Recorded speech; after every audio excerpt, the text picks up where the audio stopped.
Le devoir vient de l'étymologie du verbe latin debere. Il faut distinguer le devoir comme obligation morale et les devoirs comme obligation sociale. L'idée de devoir social est nécessairement liée à l'idée d'obéissance à la loi et à l'État. Il est alors de l'ordre de la légalité, tandis que le devoir moral corrélé à autrui est de l'ordre de la légitimité. Ainsi, devoir social et devoir moral ne sont pas toujours compatibles.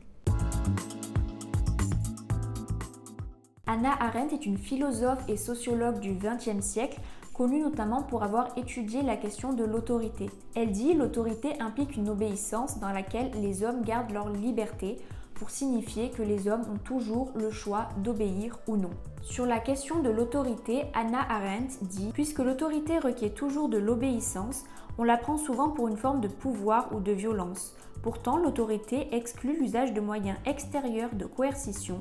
Là où la force est employée, l'autorité proprement dite a échoué. L'autorité doit ainsi être légitime pour être valable. » Pour Hannah Arendt, la crise de la tradition entraîne la crise de l'autorité.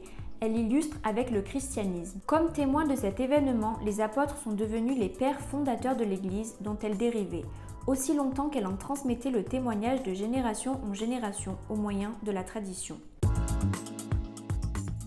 Hannah Arendt dénonce le fanatisme à travers Eichmann, qui considère l'obéissance à l'idéologie nazie comme un devoir moral absolu, alors que le comportement des nazis dépasse la question d'obéissance. Eichmann dit avoir suivi l'impératif catégorique de Kant, agit de telle sorte que la maxime de ton action soit érigée en loi universelle, jusqu'au moment où il a été chargé de la solution finale. À partir de là, il a conscience qu'il quittait les principes kantiens pour l'obéissance et la certitude qu'il n'était plus maître de ses actes. Il parle même de crime légalisé par l'État.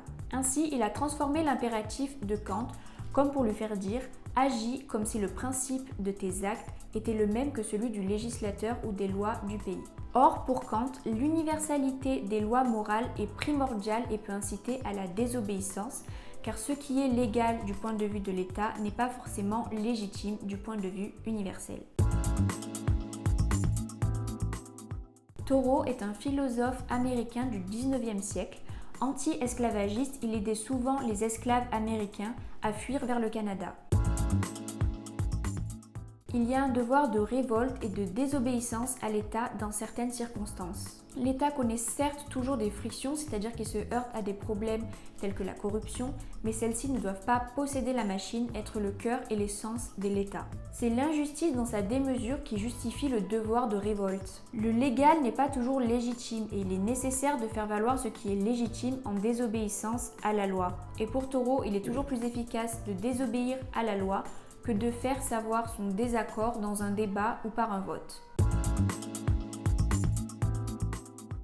Condorcet est un philosophe du XVIIIe siècle qui faisait partie du mouvement des Lumières. Les comportements immoraux s'expliquent par l'ignorance, voire l'inconscience de notre constitution morale et des devoirs moraux en théorie. Les individus qui s'attachent aux comportements immoraux ne réfléchissent pas sur leur propre conduite et ignorent les moyens de résister à leurs idées. Leurs réflexions morales diffèrent de celles des autres et en conséquence, les actions pratiques de la morale sont là aussi divergentes.